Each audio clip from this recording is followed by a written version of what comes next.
Palmital teve, de 2020 para cá, uma mudança muito substancial nos casos de dengue. Dengue é uma doença que a gente sabe que é controlável, né? É uma endemia já. Por conta dessa endemia, a gente sabe que existe todo um trabalho que é feito pelos agentes de saúde, né? Que visitam as residências, fiscalizam, orientam, né? Muitas vezes eles resolvem problemas na hora de lixo acumulado, de poças, né? E esse trabalho é extremamente necessário. Por quê? Porque a gente sabe que as pessoas, elas têm defeitos. E principalmente defeitos no que tange a viver em sociedade, certo? Então, cabe ao poder público, em momentos assim, agir. Por quê? Porque o poder público tem ferramentas para agir. Aqui em Palmital, o que eu sei é que praticamente dobraram o número de agentes de saúde, porque em 2020 a gente teve uma pandemia de dengue. Tivemos mais de 1.500 casos, eu não lembro exatamente o número para dizer para vocês, mas é uma coisa assim. Em 2020 teve 1.500 e tantos casos. Em 2021 teve 24 casos. Em 2022, agora, depois do período das chuvas de janeiro, nós não tivemos nenhum caso. E esse é um trabalho eficiente do serviço público. Por quê? Porque controlou uma situação que tinha saído do controle. E o poder público tem ferramenta para isso, para agir e acabar com o problema. Eu vou chamar a atenção de vocês porque aqui em Palmital, esse 2020, essa explosão de casos de dengue não se deu por acaso. Como eu também trabalhei no serviço público, em cargos de chefia, eu sei que nos governos anteriores, principalmente do Nardão, era feito todo ano e com constância de 3 a 4 meses, limpezas em bueiros, que a gente sabe onde que acumula água. Nos primeiros anos do governo do Nardo, tinha mutirão de limpeza com limpeza de terrenos abandonados, entendeu? Tinha uma autorização legislativa para limpar, porque numa cidade onde tem terrenos abandonados e tem água parada nesses terrenos, que normalmente tem lixo acumulado, o risco e a culpa não é do dono, é da cidade que não está cobrando desse dono. Mas está aí a diferença. O prefeito anterior ao atual, ele achava que o cidadão tem que cumprir suas responsabilidades, ponto.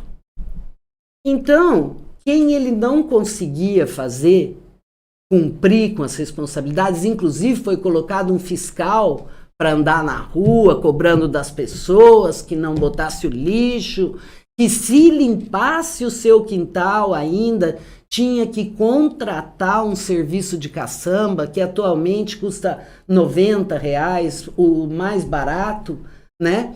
A pessoa, além de pagar para limpar o seu terreno ou o seu quintal, ainda tinha que dar conta desse lixo que era colocado na rua, porque a prefeitura não recolhia. Então, o que nós tivemos nessa época? 1.500 e tantos casos de dengue. De quem foi o maior prejuízo? Das pessoas que não tinham condição de pagar essa limpeza da rua ou do governo que teve que agir tendo 1.500 e tantos casos?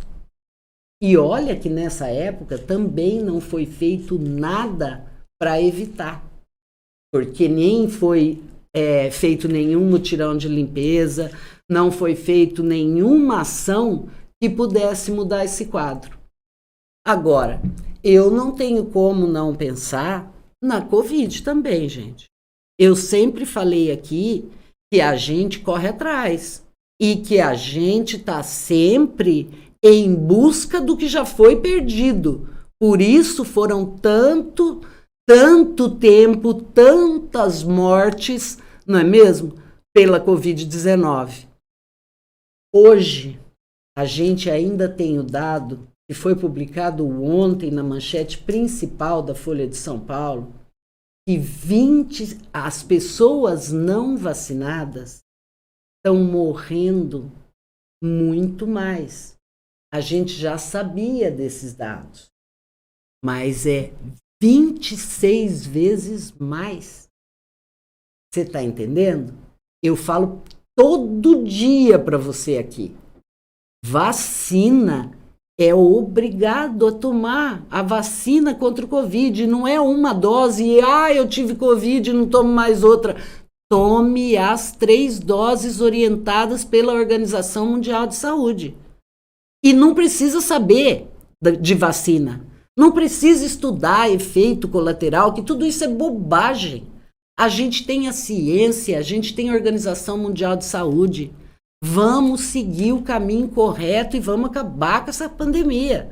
Eu citei e juntei os 2 exemplos, né? Porque a dengue, a gente sabe que era uma coisa super controlável, gente.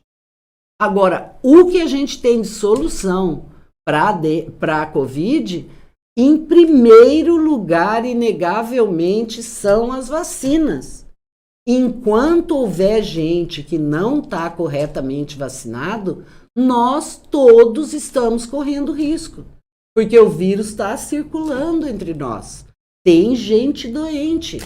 Não acabou, não. Parece que nós estamos tendo essa liberdade maior agora, né? Sem as máscaras na rua. Eu continuo usando, mas isso sou eu, né? Eu não me sinto livre para andar na rua sem máscara, porque eu posso encontrar outra pessoa que também esteja sem máscara e que tenha tido contato com o vírus.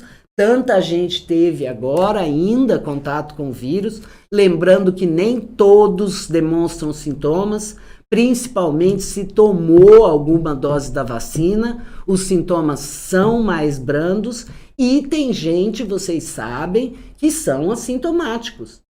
Vai passar pela Covid como se nada tivesse acontecido, mas pode matar alguém, sem saber, né?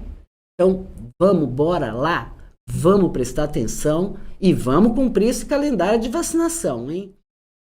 Hoje é Dia Nacional dos Animais e também é aniversário de uma amiga muito querida, Rafaela Zaqueta, filha do Valdeci Zaqueta aqui de Palmital, mas que atua em Assis com a causa animal, através também de uma ONG lá em Assis, tá? Que chama Coisa de Bicho. Se você não conhece, acessa as páginas deles no Facebook, no Instagram. São pessoas muito abnegadas, que trabalham com muita dedicação e vivem fazendo campanhas para poder socorrer os animais. Pelo que eu sei, a Assis também não está fazendo a parte que deveria. E em todos, eu já disse para vocês aqui, que em todos os municípios onde não existe a definição das necessidades, ou seja, cada órgão ou instituição não faz a sua parte, o sofrimento tem aumentado, olha, demais. É lógico que o sofrimento dos animais aumentou e o sofrimento dos humanos também, seja pela pandemia, seja pela crise econômica, mas acontece que, em relação aos animais, a gente não vê projeto que seja completo, ou seja, que seja organizado para realmente dar resultado para o animal. É lógico, e isso é muito simples, eu vou falar para todos os seguidores que hoje estão me assistindo por conta da causa animal. porque é uma causa que eu dedico a minha vida. Já faz mais de 30 anos que eu trabalho com a causa animal, seja na área da proteção, e por um tempo eu trabalhei na prefeitura, né, que é um órgão público. Eu sou aposentada hoje, mas eu fui concursada na prefeitura de Palmital, onde eu trabalhei por 30 anos, tá, na área da cultura e também ajudando e orientando na causa animal. Então, vejam bem, onde existe identificação dos animais, ou seja, eles estão cadastrados de alguma forma como seres que existem, fazem parte do esquema do município. Onde existe vacinação para prevenir as zoonoses nos animais. Então, onde existe cadastramento, vacinação e um programa efetivo de castração, não acontece tanto desespero. Porque vejam bem, todos os animais que são abandonados acabam caindo na mão das protetoras para que elas arrumem um novo lar para eles. Também os animais que nas vias públicas foram abandonados e são atropelados. Porque antes eles viviam numa casa ou num quintal e eles do dia para a noite são colocados na rua. A rua é muito atordoante para o bicho, porque ele, você sabe, ou deve saber, o animal tem uma audição muito superior à nossa. O faro, então, nem se fala. O cachorro sente o teu cheiro quando você está na esquina, né? E quando ele cai na rua, com esse excesso que tem de barulho e de cheiros diferentes, ele fica alucinado. Então é muito fácil o animal ser atropelado. Agora, quando ele é atropelado, ele também cai nas mãos das protetoras, que tem que fazer campanhas, que tem que virar do avesso para conseguir pagar o serviço de uma clínica veterinária.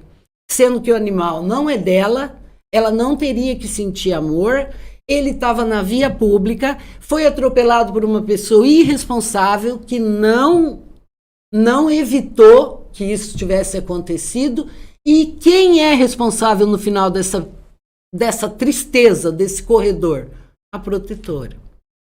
Então, gente, o que nós estamos vendo é um desânimo, é um agravamento da situação das protetoras. Eu faço parte de um grupo em Palmital que tem uma associação há mais de 20 anos e que a associação estava até trabalhando com poucos casos, porque a gente tinha noção de que tudo dependia exclusivamente de nós. Quando a gente quer fazer um resgate, todo o custo desse resgate vai estar na costa da gente. Então, a gente vê que não adianta a gente continuar dando sangue, o coração, o fígado e tudo mais, enquanto o poder público enrola. Porque é isso que acontece. Eles estão sempre planejando coisas, estão sempre agindo, estão sempre fazendo, e são sempre maravilhosos, mas só aumenta. O sofrimento só aumenta, o abandono só aumenta. Não vamos deixar de falar, porque quando a gente fala do poder público, a gente sabe que ele é a grande mola propulsora para a solução. Mas não vamos nos esquecer que a polícia também tem que fazer a parte dela. O que já está determinado nas leis, que são crimes, tem que ser tratado pela polícia, gente. O órgão que a gente tem para apuração de crimes é a polícia. Então, a gente precisa contar sempre com o apoio da Polícia Militar, porque normalmente quem recebe as denúncias não é a polícia. As pessoas preferem denunciar para as protetoras que têm o coração mole, que ficam desesperadas, que não vão dormir à noite quando sabem que tem um filhote em determinado lugar, que tem... E as pessoas procuram sempre as protetoras, que formam um corredor de tristeza e muitas vezes de impossibilidade, porque recurso financeiro não é fácil de ser levantado nos dias atuais. Vocês sabem, eu andei comprando para ajudar algumas pessoas com ração, porque a fome a gente sabe que dói, né, gente? Não são só pessoas que passaram a bater na casa da gente pedindo algo para comer. Os animais não sabem sair pedindo. E muitas vezes eles estão sob a guarda de protetores que também estão sem condição de alimentá-los. Mas hoje um saco de ração, gente, tamanho grande, 10, 15 quilos, custa mais de R$200. Ração de gato, principalmente. De cachorro a gente acha mais barato. Mas o trato do estômago dos gatos é mais sensível e as rações são mais caras, mesmo as mais baratas. Então, nesse Dia Nacional dos Animais, não adianta propaganda que elas não vão trazer conforto, nem para os protetores, nem para os animais. A gente precisa de ações. E eu vou recapitular porque tem muitos municípios que não têm o serviço, mas tem municípios que têm. Se a gente olhar daqui para Assis, não tem serviço em prol dos animais. Inclusive, no governo anterior do prefeito de Assis, que agora foi reeleito, era um médico veterinário que era o vice-prefeito. E a gente esperava que dali iam nascer soluções, porque é um brilhante médico veterinário, mas não saiu. Agora, se você olhar de Palmital para outro lado, sentido São Paulo, você vai encontrar Ibirarema, que realiza serviço em prol dos animais, que tem uma sala de castração que foi anterior à nossa de Palmital e que faz esse serviço. E Ourinhos, principalmente, tem um departamento de meio ambiente ativo. Eles têm solucionado muitos problemas dos animais, principalmente dos errantes e dos abandonados. E o que não tem discussão é responsabilidade do poder público, é identificação, é vacinação, é castração. Sem isso, nós não temos saída. E só para encerrar esse assunto, eu vou contar essa historinha. A sala de castração do município de Palmital foi construída e equipada em 2009. Você já pensou há quanto tempo isso acontece? Na época, finalzinho de 2009, 2010, 2011 e 2012, nós castrávamos uma média de 500 fêmeas por ano. E era pouco para o nosso objetivo. Mas nós castrávamos e o único custo adicional da sala era o pagamento para uma médica veterinária. Certo? O que eu vou lhe contar é que agora as coisas parece que estão caminhando para a loucura.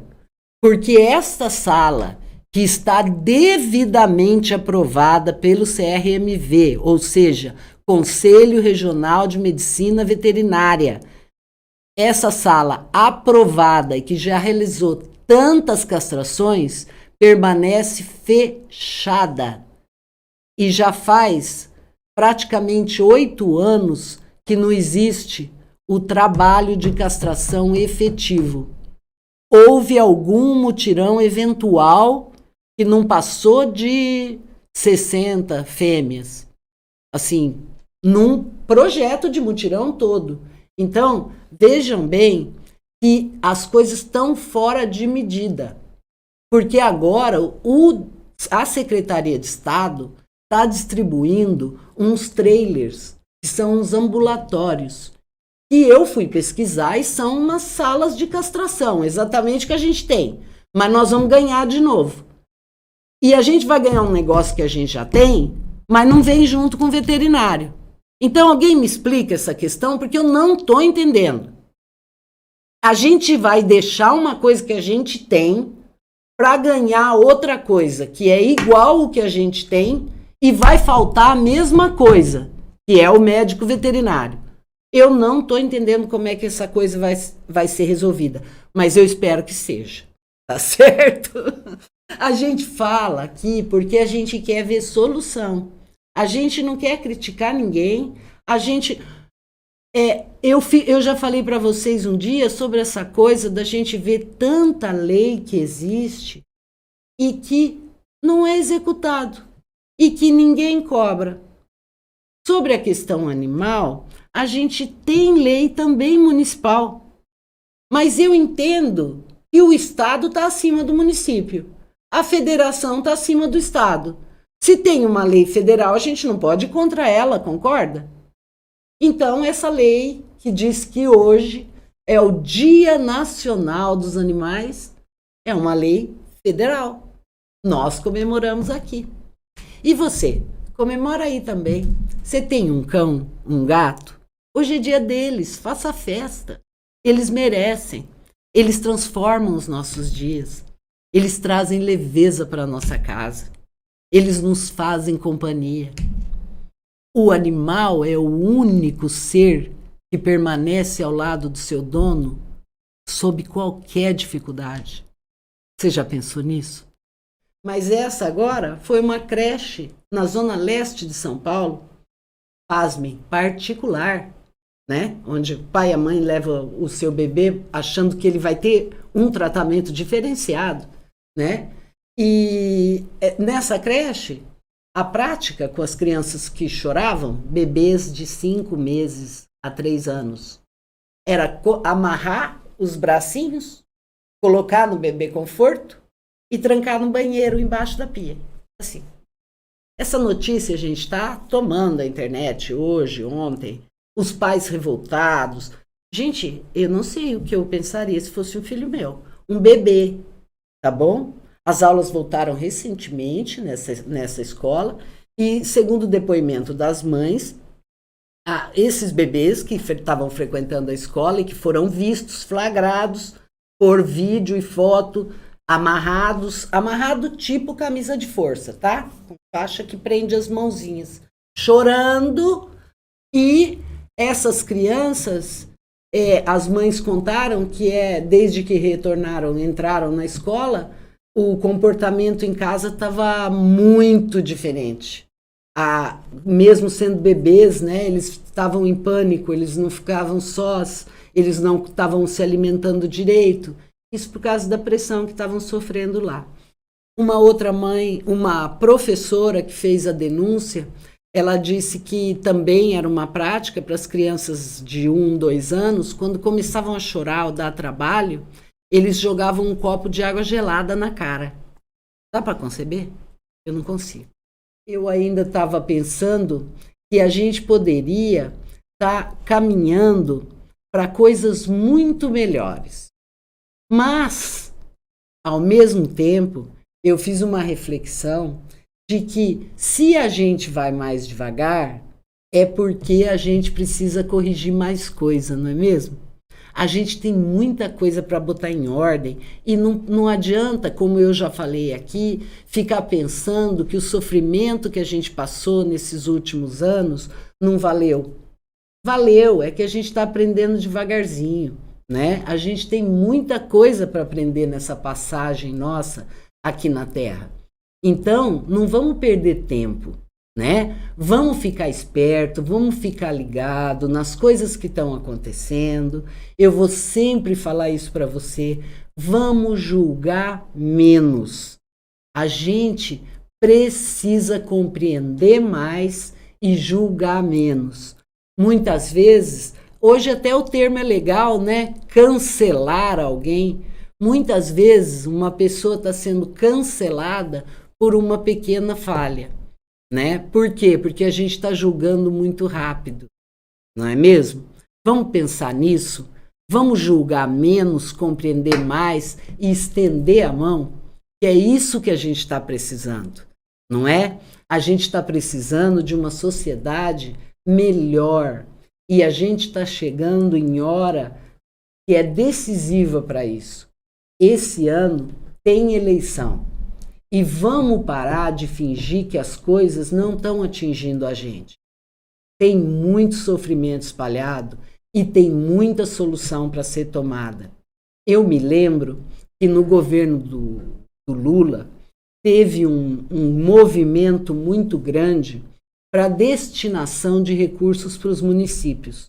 Naquela época, a prática, anterior àquela época, a prática era prefeitos, vereadores levarem as suas demandas até o Executivo Federal para serem atendidas.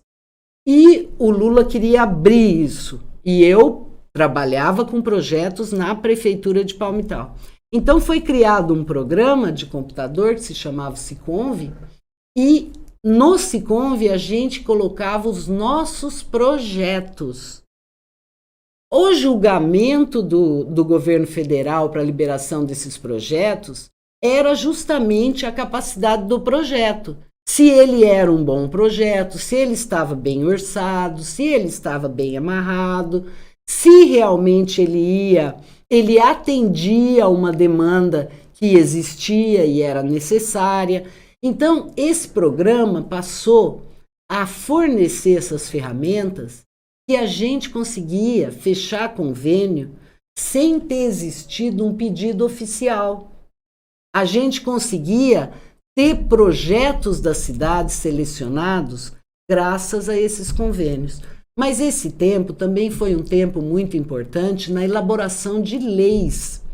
Uma delas, porque na época eram levantamentos sobre macrodrenagem urbana, macrodrenagem rural, zoneamento da cidade, escoamento de água em via pública, vários problemas que atingem muitos municípios. E bastava você mandar um projeto coerente e a gente conseguia isso. Dessa época, foi exigido de todos os municípios uma lei que se chamava Plano Diretor. Ela teria validade para 10 anos. Ela é uma lei muito importante que eu vou voltar a falar dela mais para frente quando eu estiver tratando de um outro assunto que eu quero tratar aqui. Então você presta atenção para você não perder o fio da meada, ok? O plano diretor foi feito na maioria dos municípios do Brasil, desde que esses municípios estivessem pleiteando recursos, né? Então, como a maioria dos municípios precisa de recurso, essa lei foi elaborada na grande maioria dos municípios. E o plano diretor era um planejamento para 10 anos. Presta atenção nessa palavra. Planejamento. O grande problema dos municípios é que de 4 em 4 anos tem um planejamento diferente. O que um começa, o outro não quer continuar. Então, o plano diretor garantia isso. E de que forma? Não era simplesmente elaborar a lei e os vereadores aprovarem. Haviam audiências públicas necessárias, onde qualquer cidadão poderia ir lá, discutir, argumentar, concordar ou não. Então, a hora que essa lei era aprovada pela Câmara, ela era uma lei que ela estava de acordo com os interesses da população, porque se consideravam as manifestações contrárias, né? E as discussões longas e que foram realizadas. Agora acontece que passaram 10 anos e todas essas leis tiveram que ser readequadas para mais 10 anos, ok? E daí, em diversos municípios, inclusive aqui em Palmital, foram apontados problemas, né? Por quê? Porque a lei ela vinha caminhando daquela forma, preservando áreas, né? E colocando áreas para onde desenvolvimento de indústria, né? De distritos industriais, tem toda essa determinação de como que uma cidade vai poder crescer nos próximos 10 anos. aonde vamos construir loteamentos populares, onde nós podemos abrir mais um distrito industrial, a cidade vai crescer, nós vamos aprovar bairros novos em tais regiões. Tudo isso aqui em Palmital já passou por uma revisão e foi aprovado, tá? Já foi aprovado pelos vereadores, a lei já foi promulgada, nós já temos um plano diretor. Agora, o que aqui está chamando a atenção e que tem um grupo de pessoas que estão se reunindo para discutir é que uma área que é próxima ao manancial de abastecimento de água do nosso município e do nosso horto florestal, uma área anexa a este horto, ela foi desafetada. Ela estava como área de proteção permanente para proteger o nosso manancial e essa área foi desafetada. Vocês acham correto, né? Você tem alguma ideia disso, dos prejuízos que pode causar quando a gente desafeta uma área que está ali para preservar os nossos recursos, como neste caso, o nosso horto e o manancial de água e também os animais, como nós estávamos falando dos animais.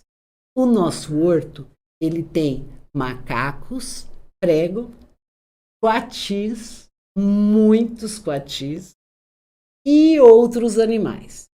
Inclusive é um local que uma vez, quando nós recebemos um grande especialista, que se chamava, hoje ele é falecido, Dr. Faisal Simon, ele esteve aqui e nós todos deslumbrados com o nosso horto, que coisa mais linda, que coisa mais linda, ele falou, este ambiente é um ambiente muito triste, porque há desequilíbrio. Vocês podem notar que aqui a gente não ouve pássaro. Porque os coatis em número grande, eles comem os ovos, os macacos também. Então, as únicas espécies que sobrevivem em maioria dentro do horto são os macacos e os coatis. Entende por que a gente está falando junto em equilíbrio de cidade com o equilíbrio dos animais? Entende por que a gente se interessa tanto pelos animais e pelo desenvolvimento das cidades com qualidade de vida para todos?